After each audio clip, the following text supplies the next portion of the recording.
Hello guys, welcome back to एजुगिरी। I hope all you are doing great. तो यार, सबसे पहले तो मैं आपको ये बताना चाहूंगी कि प्लीज बी रेगुलर। ठीक है ना। करंट अफेयर्स में अगर आप सचमुच अच्छा करना चाहते हैं, अगर आप चाहते हैं अच्छा स्कोर करना इन योर करंट अफेयर्स, आपको रेगुलर रहना पड़ेगा। मुझे पता है जनवरी में बहुत सारे बच्चे जो हैं, आधे से ज्यादा बच्चे देवर वरंट रेगुलर रहे 15-20 डेज के लिए, और लास्ट के 10 डेज हर किसी ने छोड़ दिए। क्यों? 10 डेज में क्या हो गया ऐसा? मोटिवेशन नहीं रही, क्योंकि लिखना पड़ रहा है। लिखना तो वैसे ही बहुत डिफिकल्ट लगने लग गया है, क्यों लिखे हम? देखिए, मसल और माइंड कनेक्शन बनता है। आपको करंट अफेयर्स लिख लिख कर ही याद होंगे। ठीक है ना। लिख लिख कर जितना याद करोगे उतना बढ़िया आपके लिए होगा। Please don't create backlogs. Backlogs are not good for you. ठीक है ना। अब अगर अगर जनवरी का आपका बैकलॉग है, तो या तो आप loggery.in के लेक्चर्स ले सकते हैं। इसी वजह से, क्योंकि बैकलॉग्स ना हो आप लोगों के, तो मैंने जनवरी 2024 के जो आपके लेक्चर्स हैं वो बिल्कुल टाइम पर रिलीज कर दिए हैं। पार्ट 1 जो है अपलोड कर दिया है। जितने में आप पार्ट 1 देखोगे उतने में पार्ट 2 और पार्ट 3 भी डल जाएगा करंट अफेयर्स लेक्चर्स का। तो या तो आप ये लेक्चर्स खरीद लो, या फिर आप एजुगिरी पर अगर देखना चाहते हो देख सकते हो।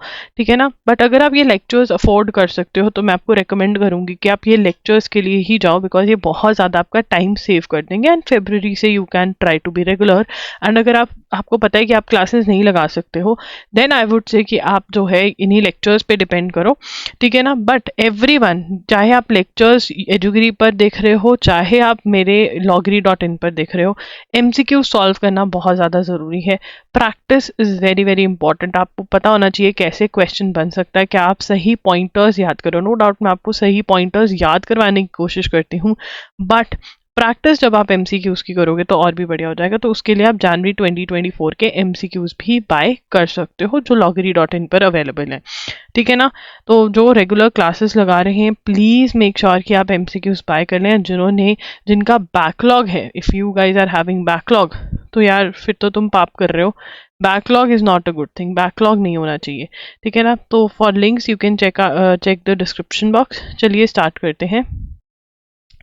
देखिए, यहाँ पर reserve bank of India imposed additional curbs on payment, Paytm payments bank limited, prohibiting it from operating its mobile wallet after February. ठीक है। जो मोबाइल वॉलेट है वो नहीं यूज कर पाएंगे पेटीएम का, बट जो यूपीआई के थ्रू चल रहा है वो चलता रहेगा। क्या ये इंपॉर्टेंट है? यस, क्योंकि पेटीएम बहुत बड़ी कंपनी है इंडिया की, तो ये पता होना चाहिए। तो रिजर्व बैंक ऑफ इंडिया, जो कि हमारे सेंट्रल बैंक है, उन्होंने ये लगाया है। Reserve Bank of India imposed additional curbs on Paytm Payments Bank Limited, जो कि क्या है, किसके ऊपर लगाया? प्रोहिबिटिंग मना किया है, प्रोहिबिटिंग इट फ्रॉम ऑपरेटिंग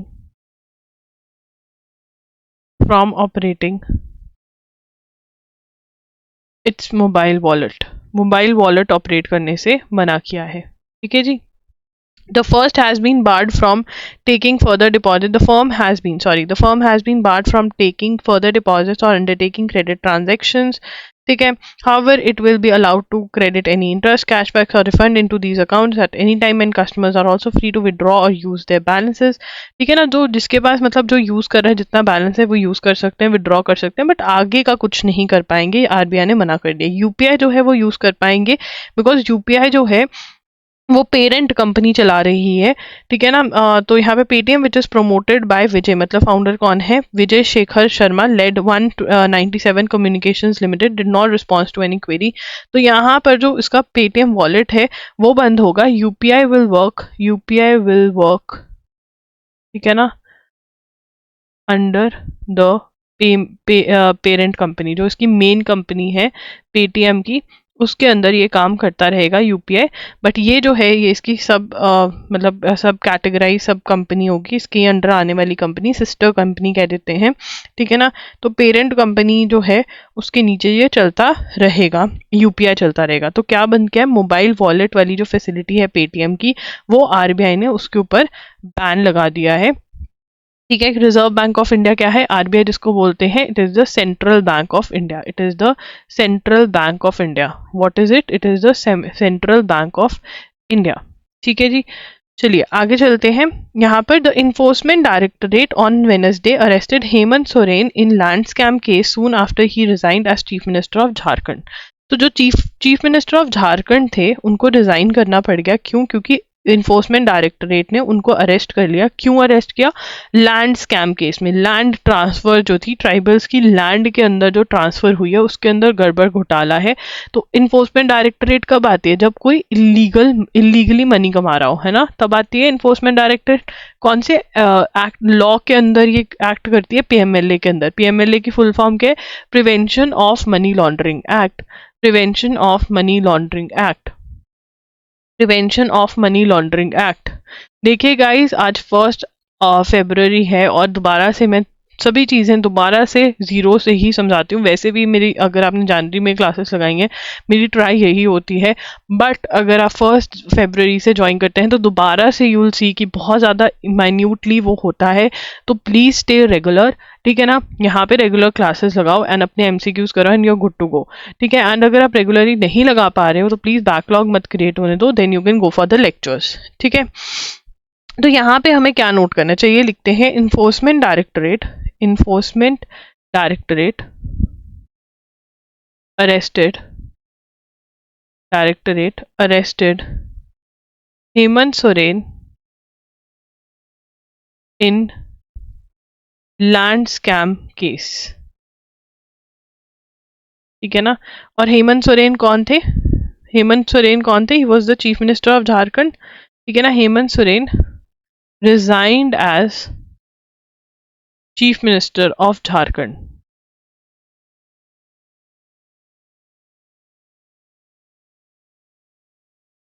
ठीक है ना। और जो न्यू सीएम आए हैं वो कौन है? न्यू सीएम जो आए हैं वहां पर, न्यू सीएम जो आए हैं वहां पर वो है चंपाई सोरेन। चंपाई सोरेन, चंपारण से याद कर सकते हो या चंपा से?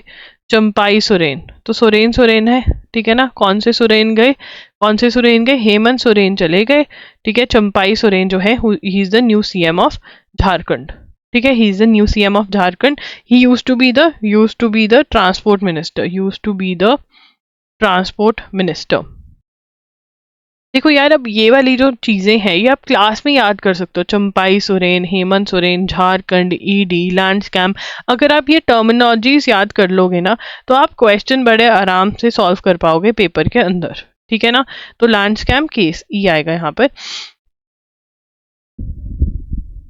ठीक है। चलिए आगे चलते हैं। उसके बाद court in Varanasi permits Hindu prayers in Gyanvapi mosque. तो ज्ञानवपी मॉस्क जो था वो न्यूज के अंदर था। क्यों था ज्ञानवपी मॉस्क? कहाँ पर है ज्ञानवपी मॉस्क के अंदर केस? देखिए इसका बैकग्राउंड समझ लेते हैं पहले ज्ञानवपी मॉस्क का। तो लिखेंगे अपने नोट्स में ज्ञानवपी मॉस्क। तो इसके अंदर सबसे पहली चीज क्या है? ये कहाँ पर है? ये वाराणसी के अंदर है, ठीक है ना। यहाँ पे कहा गया कि पहले टेम्पल बना हुआ था और फिर टेम्पल को रिमूव कर कर यहाँ पे मॉस्क बनाया गया, ठीक है ना। अब यहाँ पर जो एक केस फाइल हुआ, केस में जो पार्टी थी उन्होंने डिमांड करी, उन्होंने प्रेयर करी कि हमें डिमांड टू प्रे, ठीक है ना, कि हमें अलाउ किया जाए। डिमांड तो नहीं लिखना चाहिए, अलाउड टू प्रे, कि हमारे डाइटीज बैठे हैं इस मॉस्क के अंदर, हमारे भगवान है इस मॉस्क में, हमको प्रे करने अलाउ करा जाए, ठीक है ना। जो कोर्ट है उन्होंने कमिश्नर अपॉइंट करा कि जाओ देख कर आओ, ऐसा कुछ लगता है कि वहां पे टेम्पल था, ठीक है ना। कमिश्नर्स की रिपोर्ट आई तो ये एडवोकेट्स ही अपॉइंट होते हैं जो जाकर देख कर आते हैं। और फिर उसके बाद उन्होंने कहा कि चलो ठीक है, आर्कियोलॉजिकल सर्वे ऑफ इंडिया, जिसको एएसआई भी बोलते हैं, उनको कहा कि तुम सर्वे कमिट करो, तुम अपनी मशीन वगैरह यूज करके देखो कि क्या यहाँ पर ऐसा लगता है कि पहले टेम्पल था। तो एएसआई का जो सर्वे है उसकी रिपोर्ट आई और रिपोर्ट में बोला कि हाँ यहाँ पर पहले टेम्पल था किसी जमाने में और टेम्पल को रिमूव करके मॉस्क बनाया गया, ऐसा एविडेंस मिला है, ठीक है। तो उसके बाद जो कोर्ट थी उन्होंने अलाउ कर दिया कि जो बेसमेंट बंद थी अभी तक, ठीक है, उसके अंदर प्रेयर्स जो है हिंदूज को करनी अलाउ की जाए। तो यही वो जजमेंट, यही वो ऑर्डर है, इसको पढ़ते हैं।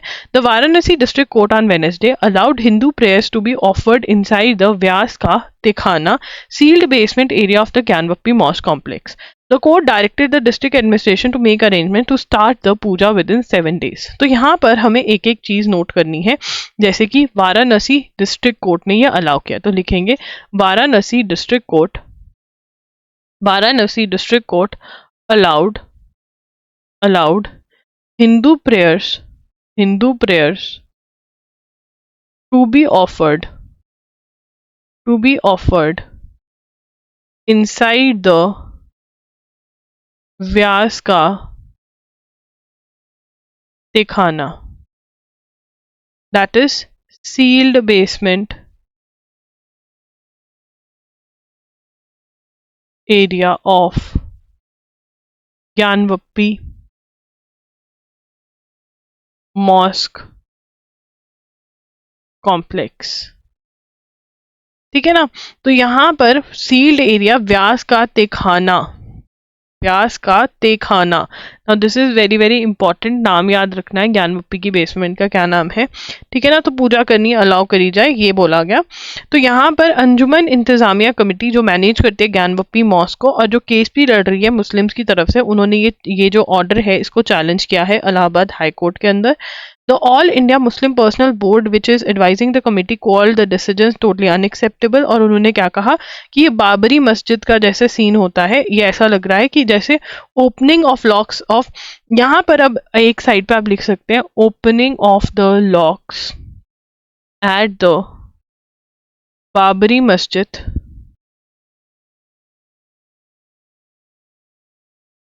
इन 1986।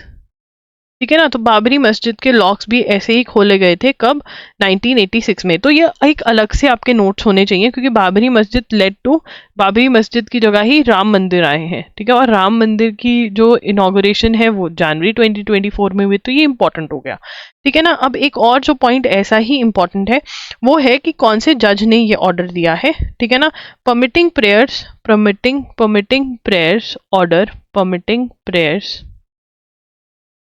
order given by justice judge Ajay Krishna विश्वेशा। ठीक है ना, तो ये भी थोड़ा इंपॉर्टेंट हो जाता है नाम, क्योंकि एक मतलब अलग सी चीज हुई है। ठीक है, तो ये आपको पता होना चाहिए, this is very very important, इसमें से क्वेश्चन आ जाएगा। And please in the comment section ये मत कहना कि आप ऐसे क्यों बोल रहे हो, ये क्यों बोल रहे हो, मैं तो पढ़ा रही हूँ यार, और मेरा पर्सनल क्या ओपिनियन है क्या नहीं वो हार्डली मैटर्स, क्योंकि I am a teacher, I am just teaching. ठीक है ना, जैसे स्कूल में पढ़ाते हैं वैसे मैं तुम्हें यूट्यूब पे पढ़ा रही हूँ। Farmer Pakistan prime minister Imran Khan, ये ना हम नीचे जाके पढ़ेंगे डिटेल के अंदर, सारा एक आर्टिकल आया हुआ है उसमें पढ़ेंगे। Abdication of responsibility and callousness in execution of work. अब यहाँ पर कलेश्वरम प्रोजेक्ट है एक, ठीक है ना, कलेश्वरम प्रोजेक्ट ने बहुत कलेश करवा दिया। कलेश्वरम प्रोजेक्ट, कलेश प्रॉब्लम है ना, घर में कलेश होता है तो टेंशन हो जाती है, वैसे यहाँ पर भी कलेश हो गया। ठीक है ना, ये एक डैम का प्रोजेक्ट है, डैम प्रोजेक्ट इन तेलंगाना। ठीक है ना, इसको कौन बना रही थी, इसको लार्सन एंड टॉर्बो। ठीक है ना, कॉन्ट्रैक्ट एजेंसी कौन थी, being constructed by contract agency की थी लार्सन एंड टॉर्बो। ठीक है ना, तो यहाँ पर ना पुराना एक डैम था उसको रिमूव करके नया बनाना था, तो पता चला इन्होंने पुराना डैम रिमूव नहीं किया, उसके ऊपर ही बना दिया नया डैम, ढंग से नहीं बनाया और उसकी वजह से क्रैक्स आ गए। ठीक है ना, तो यहाँ पर जो है यहाँ पे पढ़ेंगे इंक्वायरी बैठी। ठीक है, inquiry with the help of mega structure into a failure. तो यहाँ पर इशू क्या है, थर्ड लिखेंगे, इशू क्या है।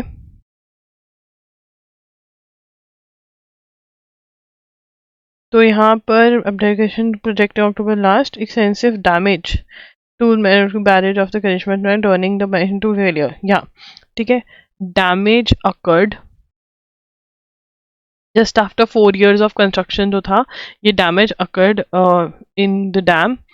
ठीक है, अब इसके अंदर प्रॉब्लम क्या, इसके अंदर जो इंक्वायरी बैठी, इंक्वायरी ऑफ एक्सपर्ट्स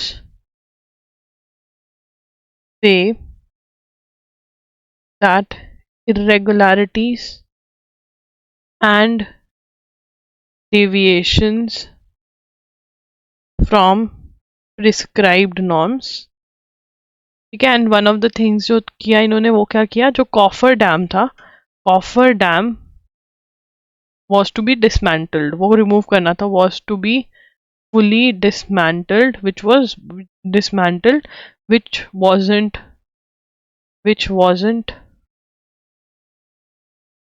done। ठीक है ना। कंस्ट्रक्शन के लिए ये डिसमेंटल होना था कॉफर डैम, वो नहीं किया लार्सन एंड टॉर्बो ने। तो यहाँ पे 2 से 3 क्वेश्चन बनते हैं। सबसे पहले की जो कलेश्वरम प्रोजेक्ट है, कौन सी स्टेट का प्रोजेक्ट है, ये मैंने आपको लिखवा दिया। कौन सी कंपनी इसका कंस्ट्रक्शन कर रही थी, क्या प्रॉब्लम आई, ठीक है। उसके बाद हमने पढ़ा कि इंजीनियर्स ने क्या, एक्सपर्ट टीम ने क्या, what they found.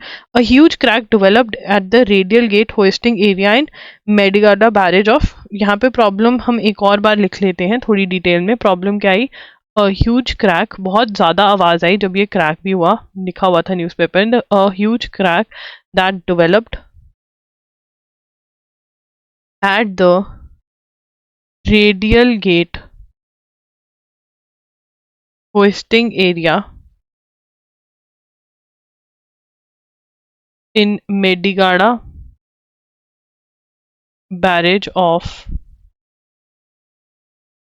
Kaleshwaram project, ठीक है ना। और यहाँ पे कहा जा रहा है कि जो कंस्ट्रक्शन थी उसके अंदर भी चेंजेस करेगी जो इंजीनियर से अप्रूव नहीं करवाई गई थी। इतना ही पढ़ना है। उसके बाद यहाँ पे कर्नाटका में अंदर शायद एक बिल आ जाए जिसके अंदर कहा जा रहा है will be introduced in the upcoming legislature session to make 60% use of Kannada mandatory in sign boards. जैसे वो दिखाते हैं कि सीधा बैंगलोर है, इधर मैसूर है, ठीक है। बोर्ड्स जो होंगे, ऐसे इंस्ट्रक्शन वाले बोर्ड्स जो होंगे, उसमें 60% कन्नड़ लैंग्वेज मैंडेटरी हो जाएगी। कौन कह रहा है ऐसा कुछ लेकर आने को, कर्नाटका कह रहा है। जब बिल पास हो जाएगा तब लिखेंगे। अभी हमें दिमाग में रखना चाहिए कि ऐसा ऐसा कुछ कर्नाटका वाले सोच रहे हैं, ठीक है ना।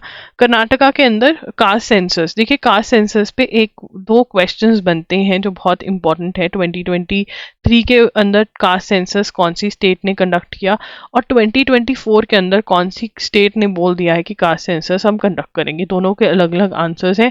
In the comment section please do answer, ठीक है ना। तो यहाँ पर द कर्नाटका गवर्नमेंट जो है, यहाँ पर भी कास्ट सेंसस हुआ था, उसका जो रिपोर्ट है वो पब्लिक करना है। 2015 में यहाँ पे कास्ट सेंसस हुआ था, जिस गवर्नमेंट ने कराया था, पार्टी जो थी पावर में कांग्रेस ने, वो तब आउट ऑफ पावर हो गई थी, तो वो कभी भी पब्लिक नहीं हुआ कास्ट सेंसस। कास्ट सेंसस क्या होता है, सेंसस क्या होता है, पॉपुलेशन की काउंटिंग करना, पॉपुलेशन से रिलेटेड डाटा निकालना, और यहाँ पे कास्ट से रिलेटेड डाटा निकालना कि कौन कितने कास्ट के कितने लोग हैं यहाँ पे, क्या कर रहे हैं वो, ये सारा डाटा। तो कर्नाटका जो है वो रिपोर्ट जल्दी ही पब्लिक कर देगी। और जो चेयरपर्सन है, ठीक है ना, कमीशन कौन है, कर्नाटका कर्नाटका कास्ट सर्वे, इसको रेड से लिखेंगे, मैंने ब्लू से लिख दिया है, सॉरी। तो यहाँ पे क्या लिखेंगे अंदर, ठीक है ना, survey, report to be made public, report to be made public soon, ठीक है ना। Chairman of Karnataka state permanent commission for backward classes, कौन है, के जयप्रकाश हेगड़े, ठीक है ना। और ये जो है, यही जो है ये सबमिट करेंगे जो रिपोर्ट है, ठीक है ना। किसके अंडर है, जे जयप्रकाश हेगड़े, ये हमने पहले भी नोट किया है, कहाँ का है, कर्नाटका। और यहाँ पे जो आंसर है ये बिहार है। 2024 का बता दो, अरुणाचल प्रदेश है या आंध्र प्रदेश है, चलो इतना तो बता दो। अरुणाचल प्रदेश में हो रहा है या आंध्र प्रदेश ने अनाउंस किया, ये 20 जनवरी में पढ़ा था हमने। चलिए आगे चलेंगे। इंडिया फ्रांस रिलेशनशिप के बारे में बात हो रही है यहाँ पर। इंडिया फ्रांस रिलेशनशिप के बारे में क्यों बात हो रही है, क्योंकि 26 जनवरी जो हमारा 75th रिपब्लिक डे था, तब जो चीफ मिनिस्टर कौन बना, chief guest, sorry not chief minister, chief guest कौन बने, चीफ गेस्ट बने फ्रांस के प्रेसिडेंट इमैनुअल मैक्रोन, ठीक है। तो यहाँ पे पढ़ेंगे, the French president Emmanuel Macron was the chief guest of India's republic day this year, making this his third visit to India after his 2018 state visit and last year for the 20th summit, ठीक है, for the G20 summit hosted by India. Coming with 6 months of Prime Minister, coming within 6 months of Prime Minister Narendra Modi's visit on July 14, 2023। तो यहाँ पे वो क्या कह रहे हैं, देखिए नरेंद्र मोदी जी जो है वो फ्रांस की बैस्टील डे परेड अटेंड करके आए थे, जो कि बहुत ही इंपॉर्टेंट परेड होती है उनकी। जुलाई 14 की परेड होती है ये, फ्रांस के अंदर, पेरिस के अंदर होती है। वहाँ पे नरेंद्र मोदी जो थे एज चीफ गेस्ट गए थे 2023 में, ठीक है ना। फिर इमैनुअल मैक्रोन जी आए, जो कि 75th रिपब्लिक डे पे, मैं बार बार 75th क्यों बोल रही हूँ, क्योंकि ये क्वेश्चन पे आ जाता है कौन से रिपब्लिक डे पे आए थे। 75th रिपब्लिक डे पे ये आए, ठीक है ना। It is clear that two countries, it is clear that two countries do share a strategic partnership. तो स्ट्रैटेजिक पार्टनरशिप रिलेशनशिप तो हमारा है ही है। और ये क्वेश्चन भी, ये वाला न्यूज़ पे बहुत ज़्यादा आ रहा है कि इससे पहले जो चीफ गेस्ट आने थे इंडिया के रिपब्लिक डे में, वो कौन आने थे, यूनाइटेड स्टेट्स के president Joseph Biden had been invited initially, and his visit was to be followed by Quad summit that had been accepted by Australian Japanese leader. When Mr. Biden declared his inability to travel, in fact that Mr. Macron stepped in readily highlights the personal ties. अब यहाँ पे वो कह रहे हैं कि जब जो बाइडन ने मना कर दिया कि भाई मैं तो नहीं आता, तो यहाँ पर जो इमैनुअल मैक्रोन आए, ठीक है, उससे पता चलता है कि जो रिलेशनशिप हमारे पीएम और फ्रांस के प्रेसिडेंट इमैनुअल मैक्रोन शेयर करते हैं, ठीक है। तो यहाँ पे क्वेश्चन ये भी है कि उससे पहले कौन चीफ गेस्ट होने वाले थे, जोसेफ बाइडन होने वाले थे। जो बाइडन बोलना बंद करेंगे, जोसेफ बाइडन बोलेंगे, क्योंकि ये नाम अब जो बाइडन की जगह लोगों ने जोसेफ बाइडन लिखना स्टार्ट कर दिया, तो ऑप्शन में जोसेफ बाइडन ही रेलेवेंट माना जाएगा, ठीक है जी, ओके। उसके बाद प्रेसिडेंट, यहाँ पे नोट्स बनाते चलते हैं साथ साथ में। तो सबसे पहली चीज जो हमें नोट करनी है, ठीक है, 75th रिपब्लिक डे के चीफ गेस्ट कौन है। देखो बच्चा, ये क्वेश्चन आता ही आता है एग्जाम में, बहुत फेवरेट हलवा क्वेश्चन है, ठीक है ना। क्या ही जा रहा है, इमैनुअल मैक्रोन, इमैनुअल मैक्रोन, ठीक है। खाया ना वो मीठा मीठा मैक्रोन, वो हो गया। जरा मेन्यू दिखाना, कौन सा मैक्रोन खाना है, देखते हैं, ठीक है। ये कौन है, प्रेसिडेंट ऑफ फ्रांस है, प्राइम मिनिस्टर में कंफ्यूज नहीं होना है। प्राइम मिनिस्टर भी अभी अभी अपॉइंट हुए हैं फ्रांस के, ठीक है, वो ओपनली गे हैं, youngest prime minister of France हैं। यहाँ पे Emmanuel Macron is the president, ठीक है। दूसरा पॉइंट हमने जो पढ़ा कि मिस्टर मोदी जो हमारे पीएम है इंडिया के, वो 14 जुलाई को 2023 को कहाँ गए थे, फ्रांस गए थे, फ्रांस की बैस्टील डे परेड अटेंड करने। इससे पहले कोई गया है पीएम इंडिया का, यस, मनमोहन सिंह जी गए थे, ठीक है ना।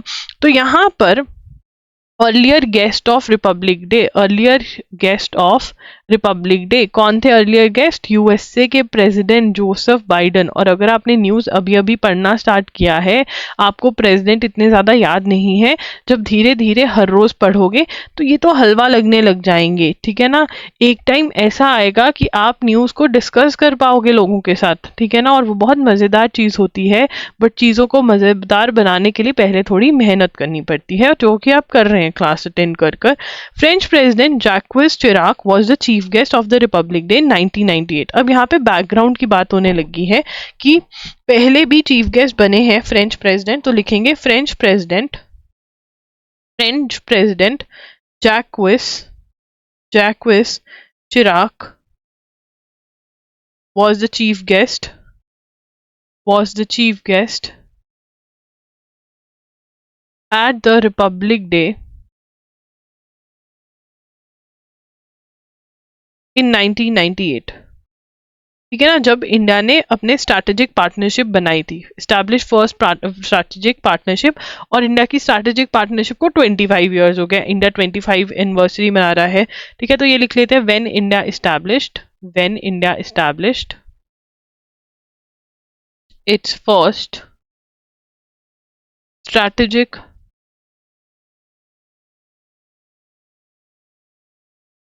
Partnership,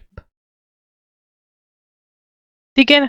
in a significant statement mister Chirac declared India's exclusion from the global nuclear order was an anomaly that needed to be rectified. The strategic partnership was tested when India, अब India ने जब nuclear test किया तो Europe तो रूस के बैठ गया था 1998 में, जब इंडिया ने न्यूक्लियर टेस्ट किया और इंडिया ने डिक्लेयर किया कि हम न्यूक्लियर वेपन स्टेट बन गया। तो यहाँ से हमारे को क्या पता चलता है, एक और चीज, nuclear test, India conducted nuclear test, यहाँ पे लिखेंगे India conducted, India conducted nuclear tests in May 1998 and declared itself a nuclear state. ठीक है ना, हमने न्यूक्लियर टेस्ट करे और हमने अपने आप को न्यूक्लियर स्टेट डिक्लेयर कर दिया। ठीक है जी, बिल्कुल सही। देखो, जब ये एक्स्ट्रा न्यूज आर्टिकल में आती है वो न्यूज नोट करनी जरूरी है, बिकॉज यहाँ से क्वेश्चन बन सकता है। यहाँ से बनता है एमएचसीटी का क्वेश्चन, ऐसा क्वेश्चन आता है एमएचसीटी में। यस, एमएचसीटी। ठीक है, चाहे आप होटल मैनेजमेंट की कर रहे हो, चाहे आप लॉ कर रहे हो, एनी अदर जिसमें करंट अफेयर्स आता है एमएचसीटी में, यही क्वेश्चंस आते हैं। ठीक है ना, तो this is very very important. This is important for CUET, PG and UG also, वहां पे भी ऐसे क्वेश्चंस आते हैं। ठीक है ना, तो मैम मैं तो क्लैट की प्रिपरेशन कर रहा हूँ, मैं ये याद करूँ, बेटा आपको भी याद करना है। इनके लिए ज्यादा इंपॉर्टेंट बता रही हूँ, इसका मतलब ये कि ज्यादा ध्यान से करो, क्लास में ही बैठकर रट्टा मार लो। ठीक है, नाउ वेन कंपनी, अब यहाँ पर जब हमने 1998 में अपने आप को इंडिया ने डिक्लेयर कर दिया कि भैया हम तो न्यूक्लियर हो गए हैं, तो फिर जो यूरोपियन स्टेट्स थी, यूएस वगैरह था, उन्होंने हमारे साथ कुछ अच्छा बर्ताव नहीं किया। But France was the first country to open a dialogue with India and display a greater understanding of India security compulsions. उन्होंने देखा कि भाई तुम्हारे एक साइड पे पाकिस्तान बैठा है, दूसरी पे चाइना बैठा है, पाकिस्तान अगर अटैक करता है तो यूएस से उसके साथ दुबक कर बैठ जाता है, तो इंडिया को जो है पावर चाहिए। और ये बात जो थी, फ्रांस जो थी, it was the first one two understand. जो फ्रांस है वो यूएन सिक्योरिटी काउंसिल का परमानेंट मेंबर भी है। ठीक है ना, परमानेंट मेंबर भी है। India and France valued strategic autonomy in their own fashion. India adopted non alignment after the second world war. France was one of the founding members of NATO. NATO जो found हुई कब हुई? 1949 के अंदर हुई। देखिए नाटो एकदम से इंपॉर्टेंट कैसे हो गई एज अ ग्रुपिंग, क्योंकि यूक्रेन रशिया की वॉर ही इसलिए लगी क्योंकि यूक्रेन नाटो का मेंबर बनना चाहता है, तो इसलिए हमें इसकी full form North Atlantic Treaty Organization, North Atlantic Treaty Organization, ठीक है ना, ये कब आई? Founding when was it came established in 1949। ठीक है ना, और फ्रांस इसका one of the founding members था। अगेन देख रहे हो यहाँ पे ये एक्स्ट्रा ज्ञान मिल रहा है, और ये एक्स्ट्रा ज्ञान हमें जरूरी इसलिए बिकॉज यहाँ से हमारे क्वेश्चंस बन सकते हैं। ठीक है, चलिए आगे चलेंगे। इसके बाद अब mister Macron's visit saw the conclusion of, अब यहाँ पे जब मोदी जी वहां पे विजिट करके आए थे तो India France defence industrial road map तब भी बना था। यहाँ पे डिफेंस इंडस्ट्रियल रोड मैप और ज्यादा मतलब एक मोटा मोटा रोड मैप बना था हॉरिजॉन करके। ठीक है, बट यहाँ पे डिफेंस के बारे में ज्यादा बात हुई, और डिफेंस के बारे में बात होते होते टाटा एडवांस सिस्टम्स लिमिटेड और एयरबस का अग्रीमेंट हुआ to set up assembly line by 2026। किस चीज का असेंबली लाइन लगाएंगे? H125 सिविलियन हेलीकॉप्टर्स का। ठीक है, H125 सिविलियन हेलीकॉप्टर्स का। जो इसके नोट्स हैं यहाँ पर कंप्लीट नहीं है, अगर आपको कंप्लीट नोट्स चाहिए तो जनवरी के आपको लेक्चर में मिल जाएंगे। डेट जो है बच्चे आपको कमेंट सेक्शन में बता देंगे कब ये डिस्कस किया गया। ठीक है ना, a final assembly line of C295 military transport aircraft has already, ये ऑलरेडी चल रहा है, वडोदरा में लग रहा है। कोलैबोरेशन किसके बीच में है?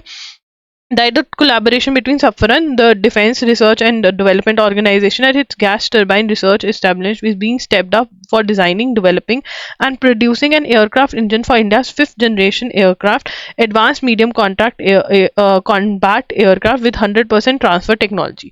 अब देखिए यहाँ पर हमने नोट्स H125 के पूरे बना लिए थे, बट इंजन वाली जो बात थी उन्होंने कहा था कि अभी डिस्कशन में है, तो हमें इतना कुछ नहीं पता चला था। तो यहाँ पर हम लिखेंगे, ठीक है ना, इंजन, एयरक्राफ्ट इंजन के बारे में क्या बातें हुई हैं, ये नोट्स हमने अभी तक नहीं बनाए, तो चलिए इसको बनाते हैं। एयरक्राफ्ट इंजन के बारे में क्या बातें हुई हैं, ठीक है ना। यहाँ पर कोलैबोरेशन ब्लू पेन से लिखेंगे। आई होप आप कलर कोऑर्डिनेशन अपने नोट्स में भी कर रहे हो। आई होप आप मेरे साथ साथ ही नोट्स फटाफट से बना लेते हो। कोलैबोरेशन बिटवीन, ये क्या है? Collaboration between Safran, the defence research, DRDO Indian और उनका सफरन है वहां का फ्रांस का, defence research and development organisation,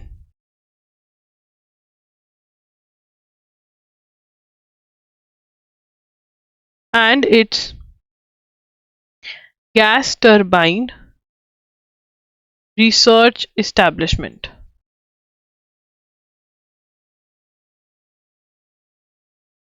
ठीक है ना, is being stepped up for, ये लिखना जरूरी है कि डिजाइनिंग भी करेंगे, डेवलपिंग भी करेंगे, and producing an aircraft engine for India's fifth generation aircraft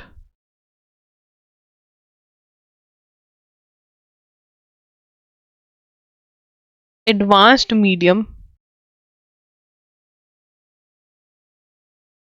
combat aircraft, इसके लिए इंजन बना रहे हैं विद 100% टेक्नोलॉजी ट्रांसफर। मतलब वो कैसे बन रहा है, क्या हो रहा है, वो भी हमको बताया जाएगा। ट्रांसफर ऑफ टेक्नोलॉजी, ठीक है ना। तो ये हमारा फ्रांस के साथ हम जो इंजन बना रहे हैं ये वो है।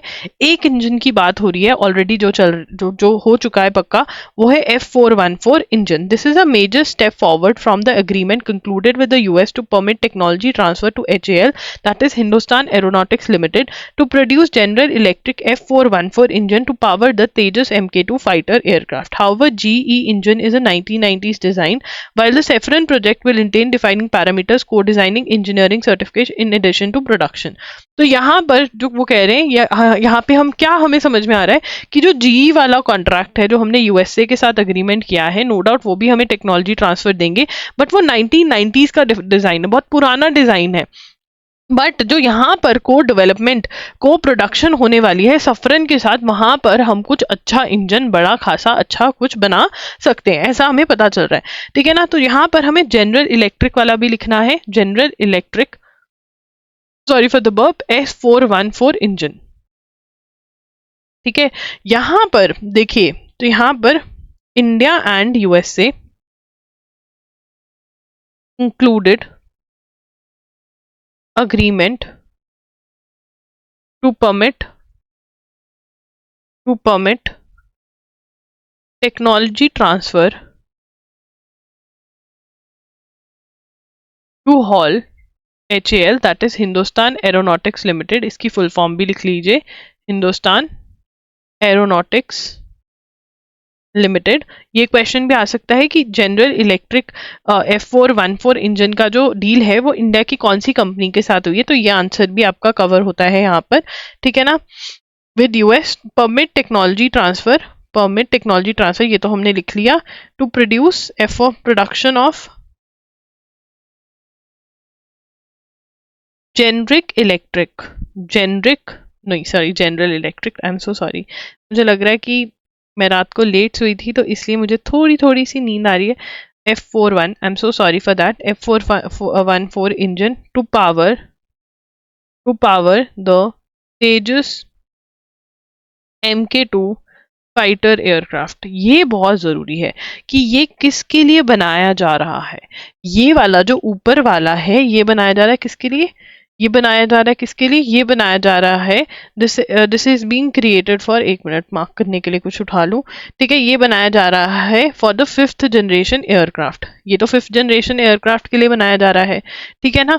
और जो ये जनरल इलेक्ट्रिक वाला है ये किस लिए बनाया जा रहा है, ये बनाया जा रहा है इसके लिए, तेजस MK2 फाइटर एयरक्राफ्ट के लिए। ये आपको याद करना बहुत जरूरी है।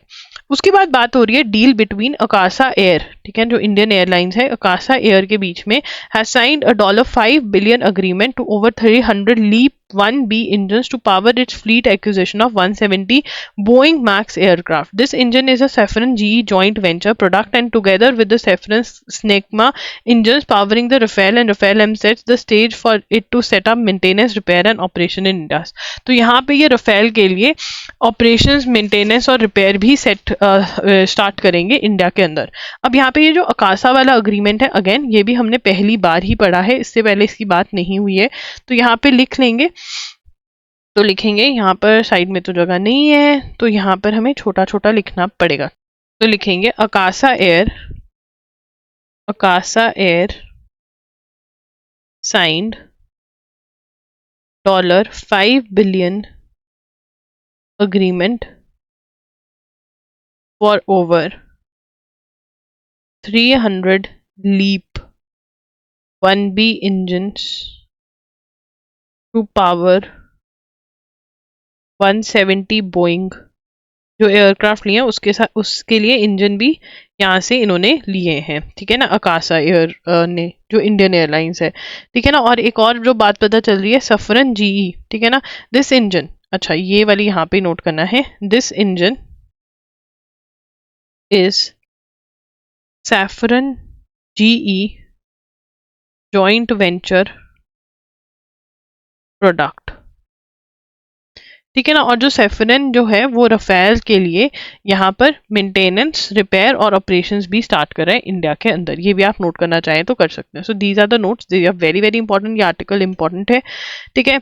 MoU signed by the new space, देखिए अब यहाँ पर जो है ना एमओयू तो साइन हो गया, बट ये बहुत इंपॉर्टेंट पॉइंट है जो आपको अगेन डब्बे में डालकर लिखना है कि जो न्यू स्पेस इंडिया लिमिटेड है वो इसरो की कॉमर्शियल आर्म है। इसरो का जो बिजनेस करते हैं, जो इसरो कॉमर्शियल पैसे कमाने का काम है, वो कौन करता है इसरो के लिए, न्यू स्पेस इंडिया लिमिटेड जो करता है, ठीक है ना। ये गवर्नमेंट ऑफ इंडिया की कंपनी है, गवर्नमेंट ऑफ इंडिया की कंपनी है, ठीक है ना। इसके साथ भी कोलैबोरेशन हुई है, बट ये इतनी इंपॉर्टेंट नहीं है जितना ये बात इंपॉर्टेंट है कि इसरो की जो कमर्शियल आर्म है उसका नाम क्या है, ठीक है ना। Of the success stories has been the growing number of Indian students going to France for higher education। तो बहुत सारे लोग जो हैं बाहर जा रहे हैं under young professional scheme under the migration and mobility partnership agreement. तो ये भी किसके बीच में साइन हो रखा है, इंडिया और फ्रांस के बीच में साइन हो रखा है। तो ये भी अगर आप नोट करना चाहते हैं तो कर सकते हैं, ठीक है, this you can note, this is important.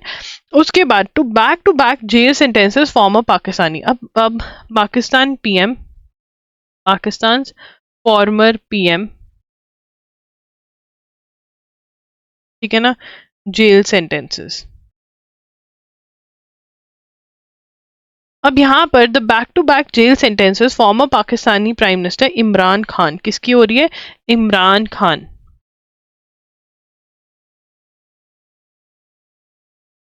Now यहाँ पर was handed out in two different cases just a week before February 8 parliamentary elections show how।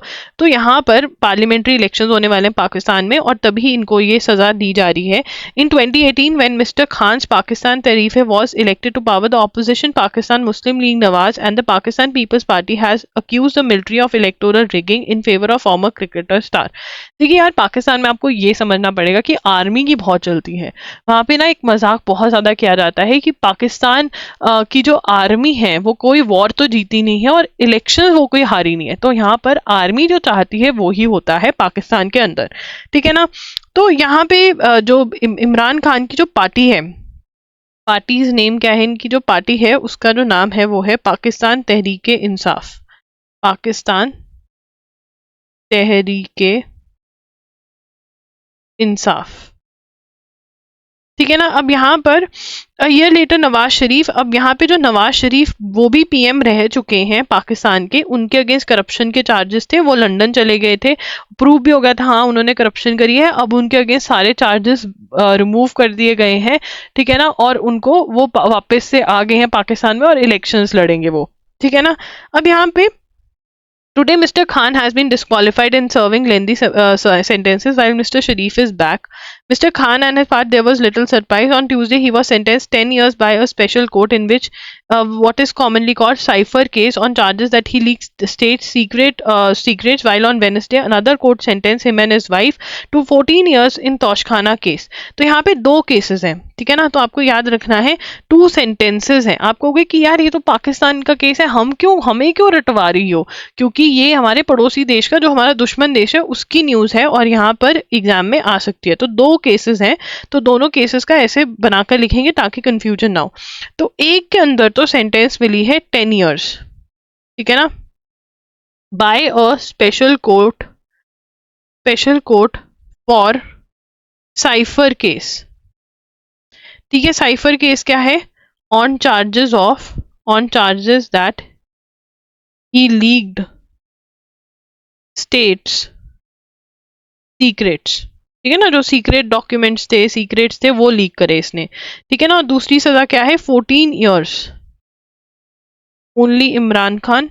यहाँ पे Imran Khan and his wife, Imran Khan plus his wife, ठीक है ना। और ये 14 इयर्स किस लिए बनी है, तोशखाना केस में, तोशखाना केस में, तोशखाना केस में, Toshakhana case, keeping, for keeping, for keeping some of the gifts, some of the gifts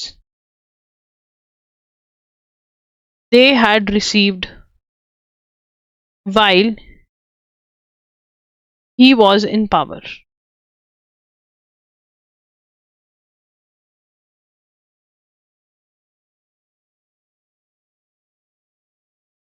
ठीक है ना? तो ये वाली जो चीज है, it is very very important कि अमाउंट, नंबर ऑफ ईयर्स, ठीक है ना, इम्प्रिजनमेंट कितनी देर की है, ठीक है ना, इम्प्रिजनमेंट कितनी देर की है, ठीक है, और रीजन क्या है, रीजन और क्राइम क्या है, ठीक है ना, ये जो है आपको लिखना होगा। ये इमरान खान का सारा वो है, ठीक है ना। अब इसके ऊपर जो मर्जी आता रहे, वो कोई दिक्कत नहीं है। एक चीज और नोट कर लो, इनकी पार्टी नोट कर ली, ठीक है ना, पाकिस्तान मुस्लिम लीग, नवाज, ठीक है ना, ये किसकी कौन से पीएम आ गए इनके वापस, शरीफ, नवाज शरीफ। और ये शरीफ बिल्कुल भी नहीं है नवाज शरीफ, कहा जाता है इन्होंने करप्शन करी, प्रूव भी हुआ करप्शन करी, बट अब क्योंकि इनकी पार्टी की चल रही है पाकिस्तान में, तो सारे चार्जेस हटा दिए गए। अब ये इलेक्शन भी लड़ेंगे और शायद पावर में भी ये आ जाएंगे पाकिस्तान में।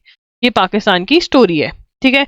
इन 2024 Australian Open was conclusive proof of this, Rohan Bopanna. देखिए ऑस्ट्रेलियन 2024 बड़ा ही इंपॉर्टेंट, यहाँ से क्वेश्चंस निकल सकते हैं, नहीं तो जो टेनिस के प्लेयर्स हैं बड़ा ही परमानेंट सा हो गया था कि कौन कौन जीतेगा, बट इस बार कुछ चीजें बदल गई, मेल फीमेल और जो वो कौन सा था जिसमें दोनों खेल रहे, मिक्स्ड के अंदर अलग अलग रिजल्ट्स देखने को मिले हैं, ठीक है ना। तो यहाँ पर पहले हम टेबल बना लें, ठीक है ना, और ये नोट कर लें कि कौन कौन जीता है, क्योंकि यहाँ से क्वेश्चन पक्का आने वाला है, ऑस्ट्रेलियन ओपन 2024 का क्वेश्चन, ठीक है ना। तो यहाँ पर सबसे पहले तो रोहन बोपान्ना जो है वो इंडिया के हैं, ठीक है ना, और उन्होंने मिक्स्ड में जीता है, मिक्स्ड वो जीते, ठीक है। अपने पार्टनर मैथ्यू नहीं, अपने पार्टनर के साथ, इनके पार्टनर का नाम भी यहाँ पर होगा, मैं लिखवा देती हूँ आपको पार्टनर का नाम, ठीक है। उसके बाद यहाँ पर जो रायना रायना सबालेन का, ठीक है, ये वुमेन में जीती। और जानिक सिनर जो कि इटली के हैं, ठीक है ना, ये बेलारूस की हैं, ठीक है ना, ये इटली के हैं, ये वुमेन जीती और ये मेन वाले जीते, ठीक है ना, और मिक्स्ड वाले रोहन बोपान्ना जीते, ठीक है ना। और ये ओल्डेस्ट, मतलब ओल्डेस्ट बने जो, जिन्होंने ये ग्रैंड स्लैम जो है वो जीता है। इससे पहले he used to reach doubles, but ये कभी भी, Bhupana had reached only 2 Grand Slam men's doubles final before US Open 2010 and 2023 and had not gone past the third round in Australian Open, ठीक है ना। इन्होंने किसका रिकॉर्ड तोड़ा, Matthew एब्डन का जो रिकॉर्ड है वो तोड़ दिया इन्होंने, ठीक है। Crown to become the oldest man to major, ठीक है। इनके जो पार्टनर थे ना, उनका नाम मैं आपको बता देती हूँ, या फिर आप ही बता देना नोट्स के अंदर से, मैं भूल गई। ये इंडिया है और इंडिया के हैं, और इनके जो पार्टनर है उनका नाम यहाँ पर ऐड करना है, ठीक है, मैं बता दूंगी, अभी तो नहीं। तो जानिक सिनर नहीं, और उनका नाम नहीं है। सबैगा ट्रम्प इन सिंगल्स चाइना बैलेंस स्टेटस, तो ये ठीक है, ये तो हो गया। उसके बाद म्यांमार की बात हो रही है। देखिए म्यांमार की बहुत ज़्यादा ही बात होती है कि वहाँ पे कू हो गया था, government was thrown out of power, तो दोबारा से बात कर लेते हैं। बोर हो गई हूँ मैं म्यांमार से, यहाँ पे इलेक्शन होकर गवर्नमेंट आ जानी चाहिए, अब बहुत बात हो गई। मुझे लगता है हर किसी ने सुना होगा म्यांमार के बारे में, बस यार बहुत हो गया। मेरे ख्याल से कुछ और टॉपिक नहीं मिलता, तो चलो म्यांमार की बात कर लेते हैं। तो म्यांमार के अंदर कू हो गया था 2021 के अंदर, मिलिट्री पावर में आ गई थी, जो लोगों ने गवर्नमेंट इलेक्ट करी थी, तो वो उनको ओवरथ्रो करके मिलिट्री पावर में आ गई, ठीक है ना। तो एक तो ये चीज हुई। दूसरा क्या हुआ, अब जो parliamentarians who were removed by military formed national unity government. इन्होंने क्या फॉर्म करी, नेशनल यूनिटी गवर्नमेंट बना ली, ठीक है ना। और इनका एक ग्रुप भी बन गया मिलिट्री, जो कि आर्म्ड ग्रुप था, NUG, ठीक है ना, has militia units called people's defence forces, तो ये लोग मिलिट्री के साथ लड़ रहे हैं, ठीक है ना। एक तो ये लड़ रहे हैं और ऊपर से 3 फोर्सेस और हैं जो इकट्ठे होकर एकजुट होकर लड़ रही हैं, और वो कौन है? Three brothers alliance. Three brothers alliance जो है उसके अंदर थ्री ब्रदरहुड अलायंस जो है, थ्री ब्रदर्स अलायंस नहीं, थ्री ब्रदरहुड अलायंस जो है उसके अंदर ये तीनों हैं पार्टीज, और ये जो है ये भी लड़ रही हैं, और इन्होंने एरिया गेन किया है, have taken area from military, ठीक है, स्पेशली चाइना म्यांमार बॉर्डर पे। तो चाइना जो वो चल रहा है कि भैया जुंता को कह रहा है, मिलिट्री हेड को कह रहे हैं भाई ये क्या हो रहा है, क्योंकि मिलिट्री जो है चाइना बैक कर रही है मिलिट्री को, है ना, ठीक है ना। तो यहाँ पर ये वाला आपको पता होना चाहिए। तो ये थ्री ब्रदरहुड अलायंस वाला पॉइंट अगर आपके नोट्स में नहीं है तो कृपया इनको लिख लीजिए। थ्री ब्रदरहुड अलायंस के जो नोट्स हैं उनको बना लीजिए। तो इसके अंदर कौन है? एक तो Myanmar national democratic alliance army, ठीक है ना। दूसरा क्या है? अराकन आर्मी, ठीक है। और तीसरा क्या है? टांग नेशनल लिबरेशन आर्मी, ठीक है जी। उसके बाद राइजिंग टेंशंस इन कोरियन पेनिनसुला। तो आपको पता है 2 कंट्रीज हैं कोरिया, एक तो है साउथ कोरिया और एक है नॉर्थ कोरिया, ठीक है ना। जो साउथ कोरिया है उसका साथ कौन दे रहा है? उसके साथ है यूएसए, उसके साथ है जापान, और यहाँ पर डेमोक्रेसी है, ठीक है ना। बट जो नॉर्थ कोरिया है वहां पर डिक्टेटरशिप है, बहुत ही ज्यादा मतलब खतरनाक डिक्टेटरशिप है वहां पर। अगर आप कभी नॉर्थ कोरिया सिटीजन्स की वीडियोस देखोगे जो बाहर वहां से भाग कर आए हुए, भाग भी नहीं सकता कोई। ऐसा नहीं है जैसे हम मुंह उठाते हैं कि हम तो यहाँ जा रहे हैं, आधा इंडिया कह रहा है मेरे को कनाडा जाना है, दूसरा इंडिया कह रहा है यूरोप जाना है, ना ना ना, नॉर्थ कोरिया में नहीं बेटा जी अलाउड के। ऐसी जो आज़ाद जिंदगी हम जी रहे हैं, किसी को कुछ भी कह दिया, ठीक है ना। मोदी जी को जिसने चाहा अच्छा कह दिया, जिसने कहा बुरा। नॉर्थ कोरिया में ऐसा नहीं कर सकते, डिक्टेटर वहीं पर टांग देगा ऊपर, तुम पता भी नहीं चलेगा। तुम्हारा क्या, तुम्हारा पूरा परिवार और जो जो रिलेटेड लोग हैं तुम्हारे परिवार से सब टंग जाएंगे, ठीक है ना। तो वहां पे मुंह बंद रखना पड़ता है, सिर्फ काम करना पड़ता है, और बहुत ही बुरे हाल है वहां पर। तो ये हुआ कैसे, नॉर्थ कोरिया और साउथ कोरिया डिवाइड कैसे हुआ, ठीक है। तो ये पढ़ेंगे आज, इनकी स्टोरी पढ़ेंगे पूरी। क्या हो रहा है ये इरेज ऐसे क्यों नहीं हो रहा भाई? ये अब प्लीज, मुझे को टैब में कोई दिक्कत नहीं चाहिए। चलो यहाँ पर there have been a notable upset. अब यहाँ पे नॉर्थ कोरिया और साउथ कोरिया की दुश्मनी में ना चीजें बदल रही हैं, ज्यादा हो रही है, ज्यादा की तरफ जा रही है। The Korean peninsula was divided into two by the end of world war two के एंड तक ये जो था, ये after imperial Japan was occupied and territory was defeated, ठीक है ना।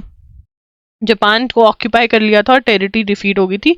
तो कोरियन पेनिनसुला, ठीक है ना, कोरिया की स्टोरी यहाँ पे लिखना है तो मैं यहाँ पे कोरिया के बारे में लिख रही हूँ। तो कोरियन पेनिनसुला लिख लेंगे, Korean peninsula was divided into two by the end of World War II। क्यों? क्योंकि जापान डिफीट हो गया था, जापान इनके ऊपर रूल करता था कोरिया के ऊपर। तो north went under the ambit of Soviet Union, north went under Soviet Union मतलब रशिया, और साउथ वेंट अंडर यूएसए, ठीक है ना। कोल्ड वॉर के during Korean war broke out, Korean war 1950 से 1953 तक लगी, broke out as a result of north's attempt to take over south, ठीक है ना। इनकी लड़ाई भी लगी, ठीक है ना। तो अब क्या है, न्यूक्लियर होने से भी रोका गया, ठीक है। North Korea's nuclear ambitions, north Korea के न्यूक्लियर होने से बहुत रोका गया, ठीक है ना। 1994-2002 के अंदर US signed a brief period during when the US signed agreed framework with the country for halting its nuclear program. The deal unraveled and North Korea went ahead with its nuclear test in 2006 after exiting from the nuclear proliferation treaty in 2003। तो north Korea जो था वो nuclear बन गया, north Korea ने अपना test waste किया, ठीक है, न्यूक्लियर का, ठीक है। और अब जो है इनकी दुश्मनी चल रही है। तो ये मतलब इतना ही हम याद रखें, या फिर एक पॉइंट जो है ओनली क्लैट वाले बच्चे जो हैं वो लिख लें, सिर्फ और सिर्फ क्लैट वाले, ठीक है ना, ये वाला लिख लें, ठीक है ना। North Korea's nuclear ambitions North Korea's nuclear ambitions were held up for a brief period during 1994-2002 when US signed an agreed framework. ठीक है ना, बट उसके बाद 2006 के अंदर नॉर्थ कोरिया टेस्टेड न्यूक्लियर, ठीक है ना, अभी भी ये टेस्ट करते, कुछ भी हो जाए ये तो ऐसे जैसे हम पटाखे चला देते हैं ना कि इंडिया जीत गई चलो ये पटाखे चला दो, ये मिसाइल छोड़ देते हैं नॉर्थ कोरिया वाले, हाँ ये ऐसे हैं। यूएस ऑफिशियल रिस्पॉन्डिंग टू, अब यहाँ पे हमारा इनका पनून वाला इशू चल रहा है। निखिल गुप्ता अटेंडेंस नहीं दे रही हूँ, निखिल गुप्ता जो है इनके ऊपर इल्जाम है कि इन्होंने असैसिनेशन करने की कोशिश करी, मतलब मर्डर करने की कोशिश करी, किसकी, गुरपतवंत सिंह पन्नून का मर्डर करने की कोशिश करी। गुरपतवंत सिंह पन्नून कौन है? ये खालिस्तानी एक्टिविस्ट है, he is a Khalistani activist. Khalistani activist का मतलब क्या होता है जी? Khalistani activist means he wants a separate nation of Punjab, separate nation चाहिए इनको पंजाब का, सेपरेट नेशन ऑफ पंजाब, मतलब वो कह रहे हैं कि सिख कम्युनिटी के लिए हमको एक अलग कंट्री चाहिए, ये इनकी डिमांड है, किसकी? गुरपतवंत सिंह पन्नून की। ये यूएस का सिटीजन है, ठीक है ना, यूएस का सिटीजन है, तो यूएस वाले कहते हैं ले हमारे सिटीजन को तुम मारने का प्लान बना रहे हो, इतनी हिम्मत। तो क्रेच रिपब्लिक में इनको अरेस्ट करा गया है, अभी एक्स्ट्राडिशन मांग रहा है। एक्स्ट्राडिशन का मतलब होता है कि यूएस से कह रहा है कि इनको हमारे कंट्री में भेजो, हम इनका ट्रायल करेंगे, इन्वेस्टिगेट करेंगे, ठीक है ना। तो अब इसी बात पे बात चली, तो क्या जो आपकी डील्स चल रही हैं, जैसे जनरल इलेक्ट्रिक वाली डील के बारे में हमने बात करा, ठीक है, MQB यूएवीज लेने हैं, 31 यूएवीज लेने का प्लान कर रहे हैं हम यूएसए से, वो बंद कर दी। यूएसए कहता नहीं, पैसे कमाना थोड़ा ना बंद कर देंगे हम, ठीक है, वो कहता है कि नहीं। US officials responded to report that law makers had blocked the deal with India linking it to Pannun investigation due to secrecy. तो यहाँ पे उन्होंने कहा, टॉप ऑफिशियल्स कहते हैं नहीं, डील्स का जो है वो चल रहा है, बातचीत हो रही है। ऑन जनवरी 10, 2020, ठीक है ना, ये वाला जनवरी नहीं, 2020 के जनवरी में Supreme Court held that access to information by the internet is a fundamental right under the Indian constitution. ये कौन सी जजमेंट के अंदर हेल्ड किया गया था? अनुराधा भसीन, ये लिखेंगे सभी के सभी, Anuradha Bhasin versus union of India. इसके अंदर क्या हेल्ड किया गया? व्हाट वाज हेल्ड इसके अंदर? इसमें हेल्ड था, सुप्रीम कोर्ट हेल्ड, लिखेंगे point, supreme Court held that access to information via internet was a fundamental right, ठीक है ना। तो जो इंटरनेट बंद कर सकते हैं वो नहीं कर सकते हैं, उन्होंने कहा any restriction on internet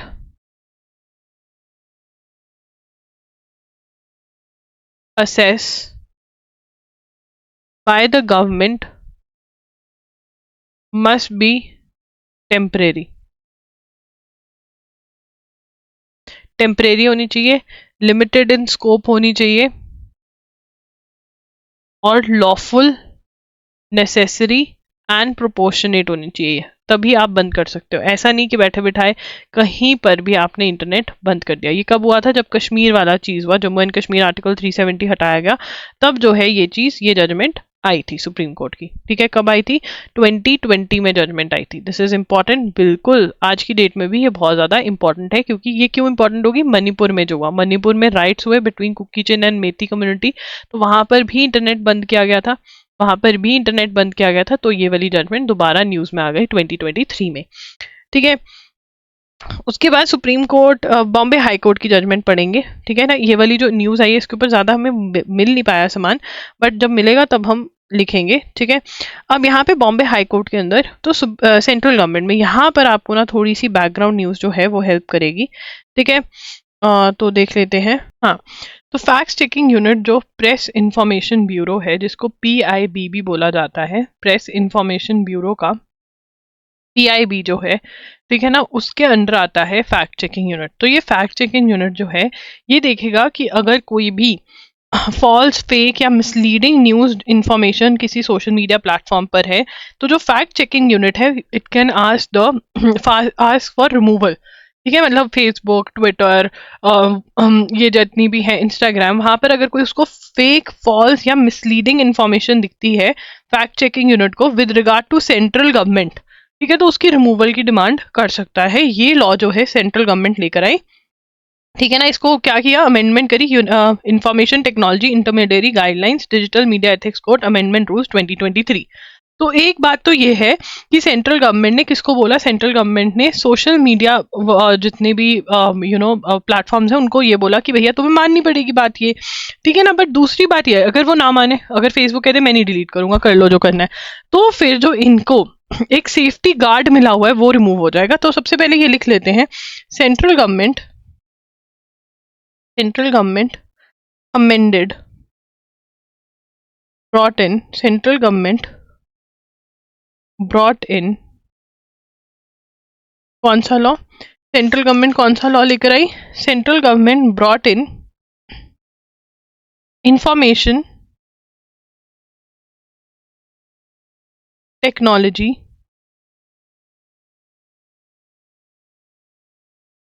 intermediary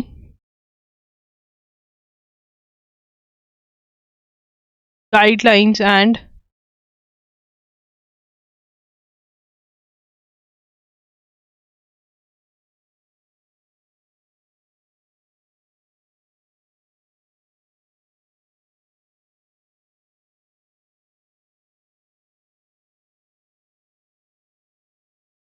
ठीक है ना, तो ये लॉज लेकर आई, कौन सा कौन सा लॉ लेकर आए, information technology intermediary guidelines and digital media ethics code amendment rules 2023।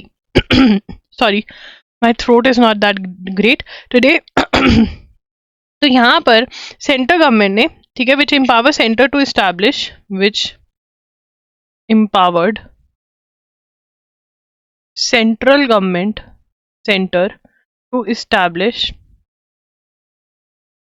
fact checking unit to identify fake, false and misleading news and misleading information on social media platforms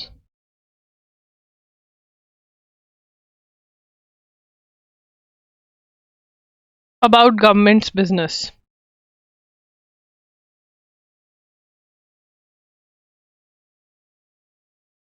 ठीक है ना, तो यहां पर किसको पावर दे दी, किसको पावर दे दी, फैक्ट चेकिंग यूनिट को power दे दी। और ये फैक्ट चेकिंग यूनिट किसका है, प्रेस ब्यूरो, PIB का, प्रेस इंफॉर्मेशन ब्यूरो का। ठीक है ना, क्या है, प्रेस इंफॉर्मेशन ब्यूरो का। तो लिख सकते हैं PIB का है, press information, I am sorry for my hand writing, मेरे हाथ जो हैं वो बहुत ज़्यादा ठंडे हो रखे हैं, तो ऐसी ही गंदी हैंड राइटिंग आ रही है, सॉरी सॉरी। ठीक है, तो इसके अंदर उसके बाद यहाँ पर, अब ये तो हो गया ना कि भैया अगर कोई यहाँ पर, अगर हम इसका शॉर्ट माइंड मैप बनाएं कि सेंट्रल गवर्नमेंट से रिलेटेड अगर कोई false, fake, misleading news social media पे पोस्ट करता है तो fact checking unit can ask for its removal. ठीक है ना, fact checking unit can ask for removal. ठीक है ना, और अगर रिमूवल नहीं होता, अगर रिमूवल नहीं होता, अगर वो सोशल मीडिया प्लेटफॉर्म नहीं रिमूव करवा पाता उसको, देन बेटा जी वो जो सोशल मीडिया प्लेटफॉर्म को सेक्शन 79 के अंदर ऑफ IT एक्ट के अंदर जो सेफ हार्बर मिला हुआ है वो चला जाएगा। ठीक है ना, तो यहाँ पर इफ, यहाँ पे सेकेंड पॉइंट आएगा, if intermediary, now what is an intermediary, बहुत ही गंदी हैंड राइटिंग आ रही है रे बाबा, intermediary, if the intermediaries do not comply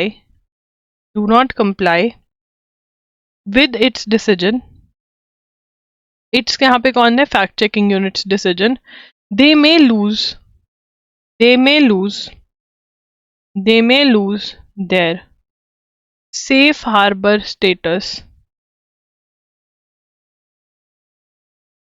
under section 79 of IT act 2000। अब इंटरमीडियरी क्या है? What is an intermediary? कोई बता सकते हैं? 4 सेक्शन। इंटरमीडियरी बेटा जी होता है जो ये प्लेटफॉर्म्स हैं, ठीक है ना, सोशल मीडिया प्लेटफॉर्म्स हैं, उनको इंटरमीडियरीज कह देते हैं।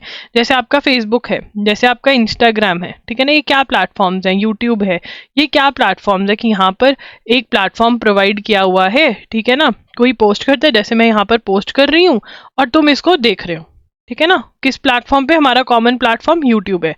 तो ये इंटरमीडियरी है, ठीक है ना, बीच का बंदर, ठीक है ना, जो हमें मिला रहा है, ठीक है ना, कोई पोस्ट कर रहा है और कोई व्यू कर रहा है, और बीच का बंदर कौन है यहाँ पर? सोशल मीडिया जो प्लेटफॉर्म्स हैं, और इनको इंटरमीडियरीज बोला जा रहा है। अगर intermediaries do not comply with its decision, they may lose its decision. कौन है? एफसीयू, फैक्ट चेकिंग यूनिट के डिसीजन का रिमूवल का ऑर्डर नहीं मानते हैं, तो वो क्या लूज आउट कर जाएंगे? सेफ हार्बर, जो उनको सेक्शन 79 ऑफ आईटी एक्ट के अंदर मिला हुआ है। अब सेफ हार्बर क्या है?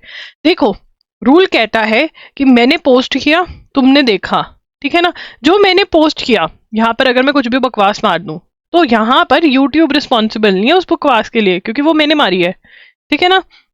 ये सेफ हार्बर उनको सेक्शन 79 ऑफ आईटी एक्ट 2000 में मिलता है। अगर ये लोग नहीं रिमूव करवाएंगे, जो रिमूव करवाने के लिए बोला गया है, फैक्ट चेकिंग यूनिट ने बोला है रिमूव करो, देन क्या होगा? इनका वो सेफ हार्बर चला जाएगा। सेफ हार्बर कहाँ पे मिला हुआ है? सेक्शन 79 ऑफ आईटी एक्ट 2000, ठीक है जी। उसके बाद आगे चलेंगे, चलिए। अब यहाँ पर तो यहाँ पे, हाँ, ये क्यों हम पढ़ रहे हैं, ठीक है। बॉम्बे हाई कोर्ट का डिसीजन आया, तो बॉम्बे हाई कोर्ट में चैलेंज कर दिया था ये कि भाई ये तो गलत बात है। तो अब बॉम्बे हाई कोर्ट ने क्या बोला? A division bench of Bombay high court on, division bench का मतलब होता है जिसमें 2 जजेस बैठे हैं, ठीक है, 2 जजेस बैठे हैं, तो उसको डीबी भी कह देते हैं, डबल बेंच भी कह देते हैं, और डिवीजन बेंच भी कह देते हैं, ठीक है। A division bench of Bombay High Court on Wednesday delivered a split verdict. Split verdict का मतलब क्या होता है? 2 जजेस बैठे थे, दोनों ने अलग अलग जजमेंट दे दी, दोनों ने अलग अलग जजमेंट दे दी। In a petition that challenge the, अब ये जो लॉ था इसको चैलेंज किया गया था, उसके अंदर स्प्लिट वर्डिक्ट आई है बॉम्बे हाई कोर्ट की। Justice Gautam Patel and Neela Gokhale pronounce the verdict on the 4 petition filed by so and so, okay, editors guild, association of Indian magazine, इन सब ने क्या था? While justice Patel ruled in favour of petitioners, justice Neela Gokhale disagreed and upheld the amendment, ठीक है ना। तो यहाँ पर अब हम बॉम्बे हाई कोर्ट के वर्डिक्ट की बात करेंगे। Bombay high court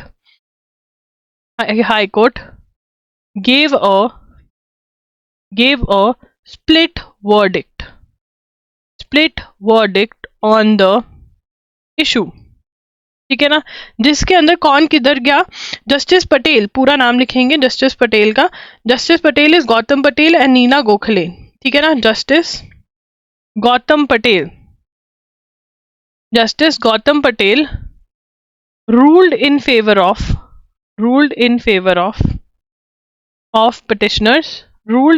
of petitioners, ठीक है। और justice Neela Gokhale disagreed and upheld the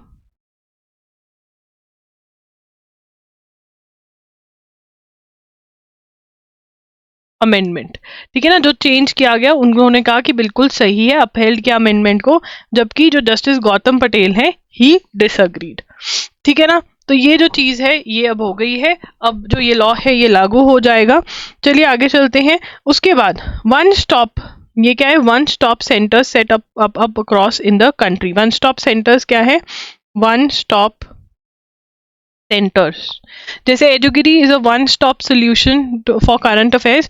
किस किस ने हमारी वेबसाइट विजिट नहीं करी? edugery.com जरूर विजिट करें। अब उसके अंदर बहुत चीजें क्लियर करनी है, ठीक है ना। वहाँ पे सोशल मीडिया अकाउंट्स के हैंडल्स और भी बहुत कुछ मैं लेकर आने वाली हूँ वहाँ पर चीजें जो आपको बहुत हेल्प करेंगी अपनी प्रिपरेशन रिलेटेड चीजों से, ठीक है ना। तो जरूर विजिट करें edugery.com पर। यहाँ पर वन स्टॉप सेंटर्स क्या है? Is a women scheme. One stop centre क्या है? Is a scheme of women and child development ministry,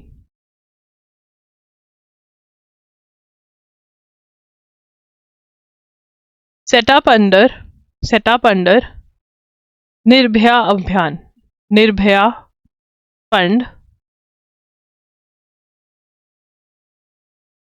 M क्या है? Aims to support women facing violence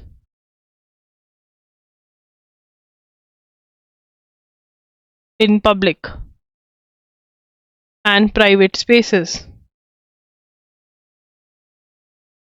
कौन सी मिनिस्ट्री लेकर आई? Women's child development. क्या है ये? सपोर्ट वुमेन फेसिंग वायलेंस, मारपीट पब्लिक स्पेसेस में या फिर प्राइवेट स्पेसेस में, घर पर, प्राइवेट स्पेस। तो ये वन स्टॉप सोल्यूशन लेकर आए हैं, वन स्टॉप सेंटर्स लेकर आए, नॉट सोल्यूशन। वे कौन लेकर आए? Women and child development ministry लेकर आई है। बहुत ही इंपॉर्टेंट क्वेश्चन होते हैं ये। प्रेसिडेंट जो है 16th फाइनेंस कमीशन के जो नेम्स हैं वो क्लियर कर दिए हैं। 16th finance commission to start working soon. The appointment for full-time members of the panel, which is chaired by the first Niti Aayog Vice Chairman and Columbia University Professor Arvind Panagaria. Farmer expand, अब यहाँ पर 16th finance commission के बारे में बात हो रही है और यहाँ से क्वेश्चन, ये 100% क्वेश्चन, 100% पक्के वाले क्वेश्चन है। 16th फाइनेंस कमीशन के बारे में बात हो रही है और मुझे आज पता चल रहा है क्लास में। मैं अब रात को टाइम पे सोऊंगी, मैं लेट सोने वाला हूँ नहीं। मैंने कल रात को इसी बार में कि बच्चों का बैकलॉग ना रहे, जनवरी का पार्ट 1 का मेजर पार्ट ख़त्म कर दूं, रात को बैठकर मैंने वो करा। तो अब मेरी हालत वो रखी है, पर करना तो पड़ेगा। तो यहाँ पर जो हेड चेयर कौन कर रहे हैं 16th फाइनेंस कमीशन को? अरविंद पानागरिया, ठीक है ना। ये नीति आयोग के वाइस चेयरमैन रह चुके हैं, नीति आयोग के वाइस चेयरमैन रह चुके हैं, आयोग के वाइस चेयरमैन रह चुके हैं और कोलंबिया यूनिवर्सिटी के प्रोफेसर रह चुके हैं, ठीक है। चलिए आगे बात करते हैं। फॉर्मर एक्सपेंडिचर सेक्रेटरी, अब और जो मेंबर्स हैं वो कौन है? अजय नारायण, ठीक है ना, एनी जॉर्ज मैथ्यू, ठीक है, निरंजन राजाध्याक्षा, सौम्या कांति घोष,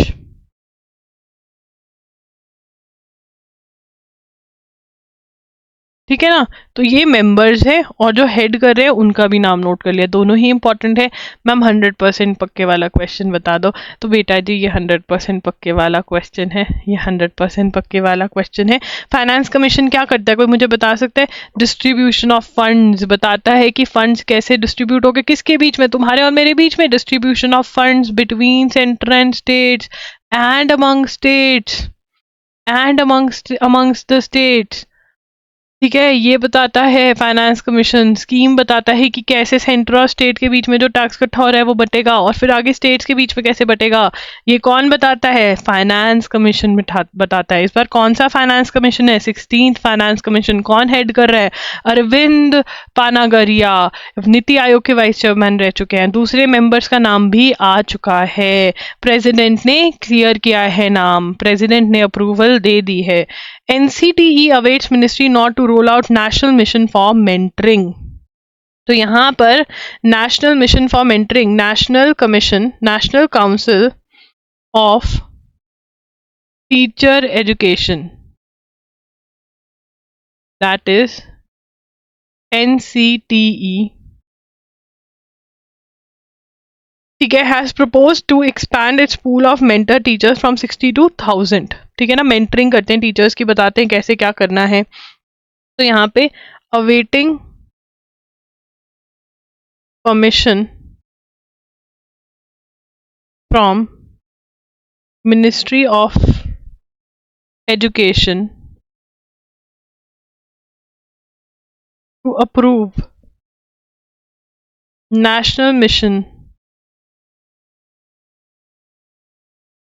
फॉर मेंटरिंग,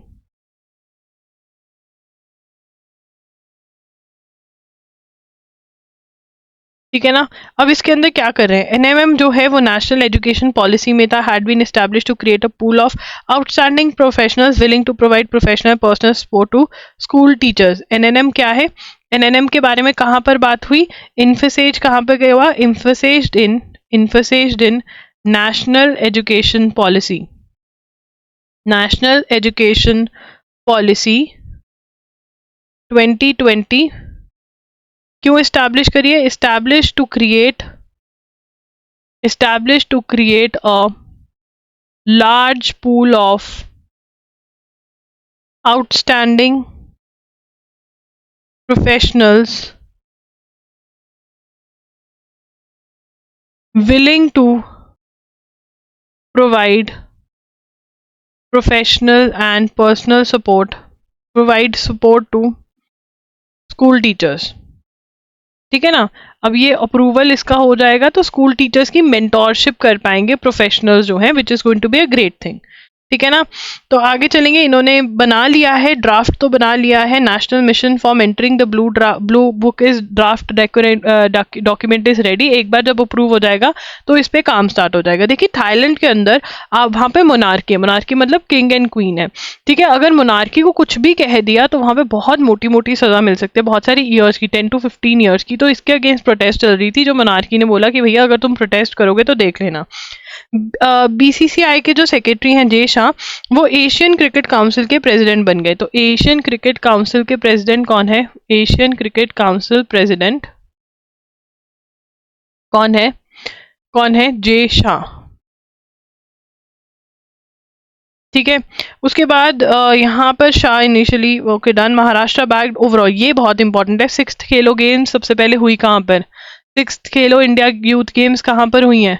जल्दी से इन द कमेंट सेक्शन. कहाँ पर हुई है? ये हुई है चेन्नई में. ये हुई है चेन्नई में. ठीक है ना, तमिलनाडु में. और इसका ओवरऑल विनर कौन बना? चैंपियन कौन बना? कौन सी स्टेट चैंपियनशिप? ठीक है, Maharashtra bagged. Maharashtra bagged. Maharashtra bagged overall championships for 4th time in 6th edition. बहुत मतलब बड़ी बात है. 4th टाइम ये मिली है. सेकंड कौन आया? तमिलनाडु. और थर्ड आया हरियाणा. सेकंड तमिलनाडु और थर्ड आया हरियाणा. ठीक है ना. चलो, इन्होंने कितने गोल्ड टोटल मेडल कितने जीते? महाराष्ट्र ने 158 मेडल्स जीते. ठीक है, तमिलनाडु ने 98. ठीक है ना. चलो आगे चलते हैं. इसके बाद एलन मस्क जो है वो कह रहे हैं कि first human received an implant form from his computer brain interference company. तो एलन मस्क क्या कह रहे हैं? Elon Musk said first human received an implant from Neuralink his computer brain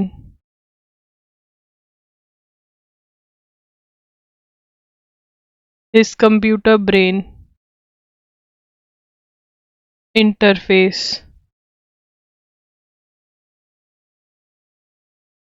company. ठीक है ना. अब यहाँ पे ये क्या करते हैं? न्यूरोलिंक है क्या? Is one of the many groups working on linking the nervous system. Neuralink क्या है? Neuralink is one of many, ये तो हमने क्या लिखना है? Is linking nervous system to computers. तो जो ब्रेन डिसऑर्डर्स हैं वो सही कर पाएंगे. ठीक है ना. न्यूरोलिंक किसकी कंपनी है? एलन मस्क की कंपनी है. First human received implant from Neuralink. ठीक है ना. तो ये बता दिया है, ब्रेन इम्प्लांट हो गया है. ठीक है, तो ये है. And you can go on loggery.in. वहाँ पर आपको सारे के सारे चीज़ें मिल जाएंगी, लेक्चर्स मिल जाएंगे, कंपाइलेशन. तो जनवरी अगर आपका मिस हो गया तो जनवरी 2024 के लेक्चर्स डल चुके हैं. ठीक है. एंड MCQs जो हैं वो कंप्लीट MCQs के 10 टेस्ट जो हैं आपको 5th से 6th फरवरी तक मिल जाएंगे. अभी 1 to 6 टेस्ट डले हुए हैं, तो प्रैक्टिस करनी है तो आप कर सकते हो, जो कि बहुत ज़्यादा हेल्पफुल रहेगी आपके लिए. मॉक टेस्ट भी आपको मिल जाएंगे वहाँ पर. स्लैट के मॉक टेस्ट हैं, MSCT 5 और 3 के, और CUT PG के मॉक टेस्ट हैं. कमेंट करना मत भूलना कि आपको ये सेशन कैसा लगा. कमेंट सेक्शन खुला है आपके लिए. Do tell how was this session. वो मुझे मोटिवेट करता है. ठीक है. Okay, bye bye, take care.